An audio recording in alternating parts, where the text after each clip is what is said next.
Raleigh, citizen reporter Robert Courts coming to you from your backyard. This is our fourth installment of our local government series, and I'm pleased to have Raleigh District E City Councilwoman Christina Jones joining me for a second installment. Christina, thank you for joining the YBY Network. Thank you so much for having me back.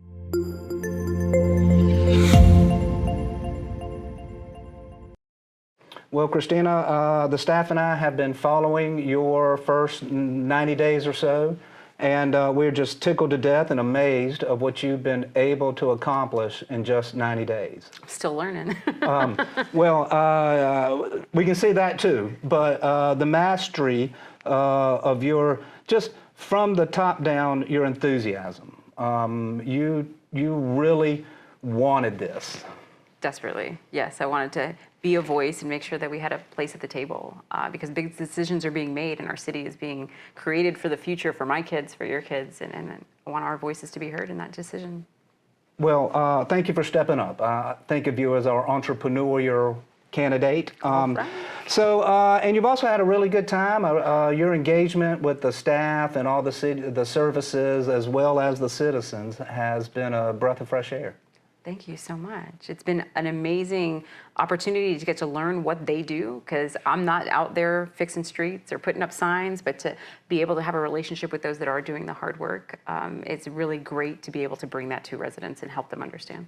Well, that is just fantastic. I see it most as I attend a lot of the city council meetings, and there seems to be a whole new demeanor where the engagement, the speakers are being listened to. There's often counselors will provide services or suggestions right at the meeting. Mm-hmm. So there's this whole new movement of engagement, and I really appreciate you helping spearhead that. And I appreciate you showing up to City Council to help us make things better.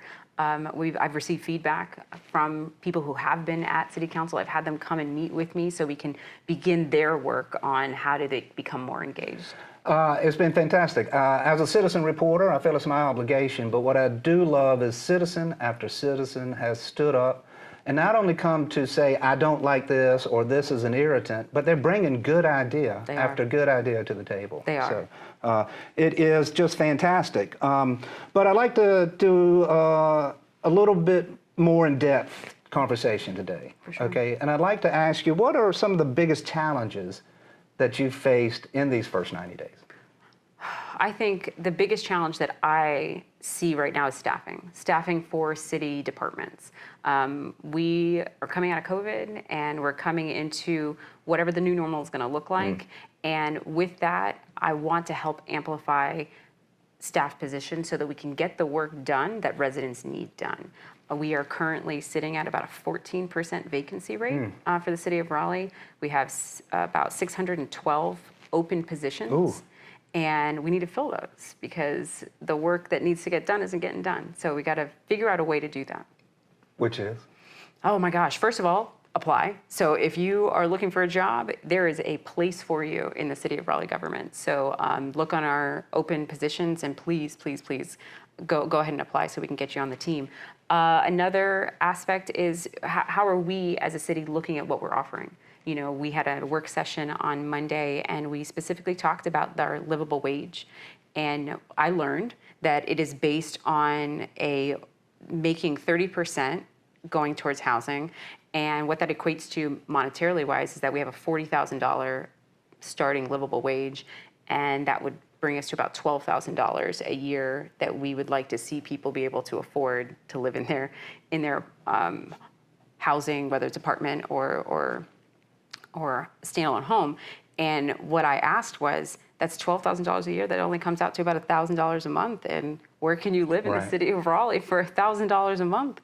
And what I was told is that it was based on a one-bedroom apartment. So then I said, well, what about families? What about people who need 2 and 3 bedrooms? And $1,000 a month doesn't even begin to cut it for them. So I have asked, how do we look into that policy so that we base our livable wage on something that is actually attainable?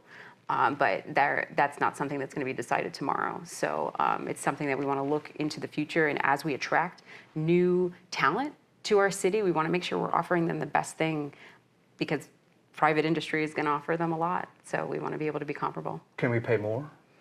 I'm starting budget season.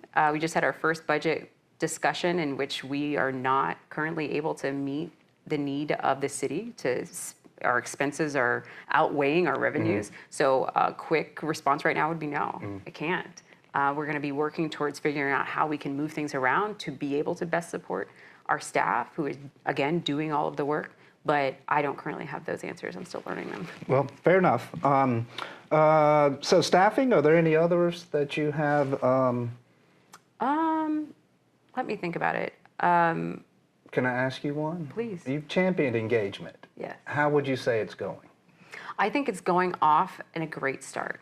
I think there are more counselors coming on board with meeting people where they are and having more conversations, which leads to amazing new ideas. I know that I've had 3 different community meetings. I'll be having a 4th one in March. I know that Councilor Harrison and Councilor Melton have also had some office hours. Councilor Patton does phone calls. I know her. She'll do the phone calls. So if you want to talk to her, you just schedule a time and she will call you. So there are different avenues, which I'm so proud of because it's nothing that I saw in the few years leading up to wanting to run for office. So I'm really excited about our engagement potential and the trajectory we see going. Well, I've certainly seen you champion it, and I've seen the others have a similar idea about it. But what about as a citizen? My engagement was destroyed. What can I hope for in the future? Wow, that's a conversation that we are still trying to figure out. We are looking into, nothing can change this moment because our budget has been set for the year. So all of the ideas that we have are coming for the next fiscal year, which will begin in July. Okay. We are working with the Community Engagement Board and the Community Engagement Department to come up with a long-term, in-person, possibly hybrid strategy so that we can bring in a lot more people to have more conversations.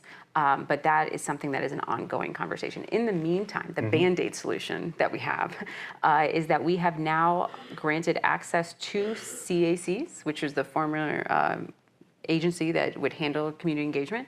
And those organizations that are still active now have access to community center space for free, which we used to have, and then we lost it. And so now we've given that back to that organization as a starting pilot program for how we can do it for more organizations. So it's not currently broad enough to say that any nonprofit or community group can meet for free, but we're trying to pilot this to see what is the interest and what is that. So if you are a nonprofit that's interested in doing that, get involved with your local CAC and access that free meeting space so that we can grow this program.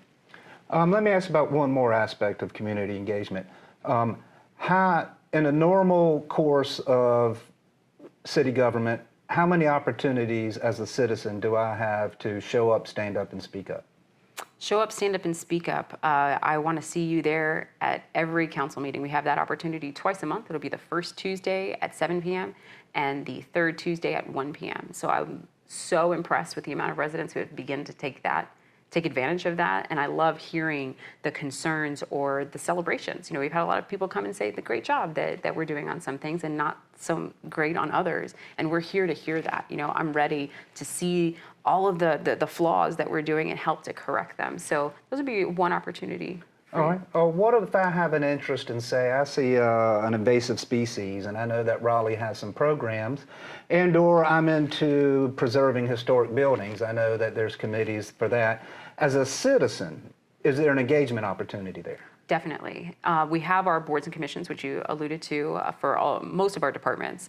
And let's take invasive species as an example. That goes through our Parks Board, which then has a subcommittee that deals with sustainability, wildlife, and urban trees. It's our SWAT committee.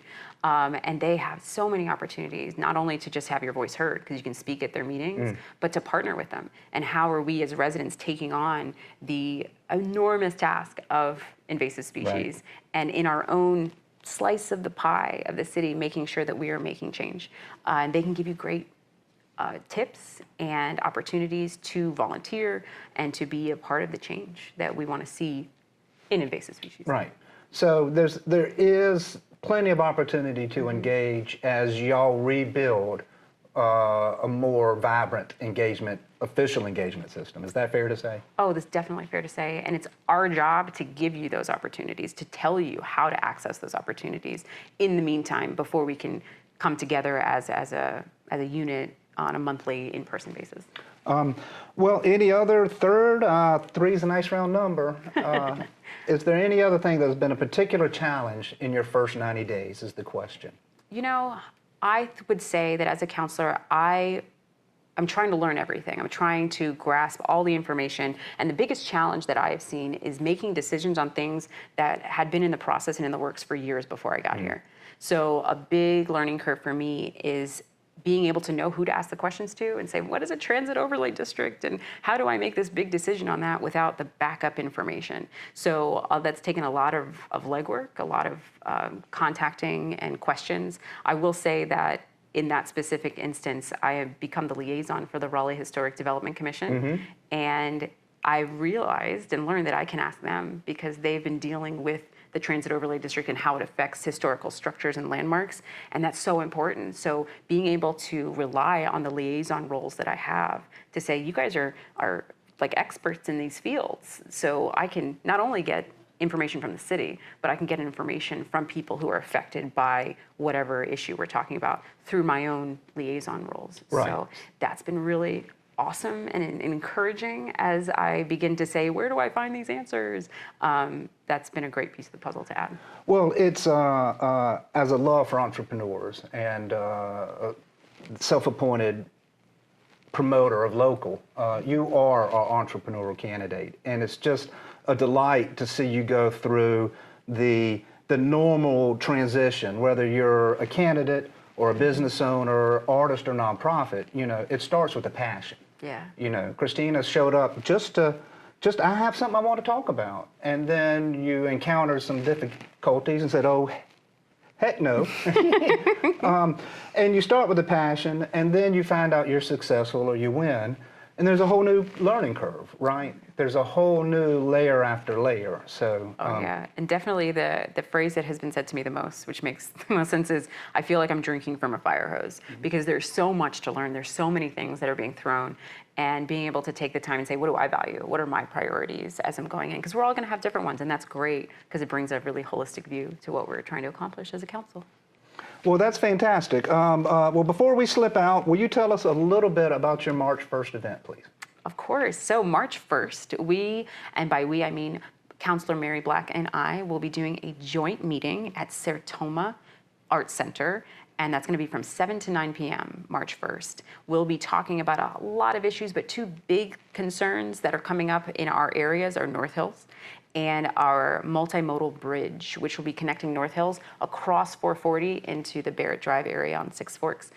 Those are two big issues. We have rezoning coming up on March 7th, and we'll be talking about that, and then the options that the city is trying to decide on the multimodal bridge. I'd really love your input. I'd really love to see, as we are making these decisions, how is it impacting you? How are these decisions going to affect your life? And we need to know that before we go in and make them. So please come out, please show up, stand up, speak up, let me know what you think, because I'm here to represent what you guys are wanting to accomplish with the city. So I'd hope to see you there. Raleigh citizen reporter Robert Court saying thank you, Ms. Jones, for everything you've done. Raleigh is lucky to have you in its backyard. Thank you. Thank you so much. We'll see you March 1st. Wave them out. Bye, Raleigh. Bye, Raleigh.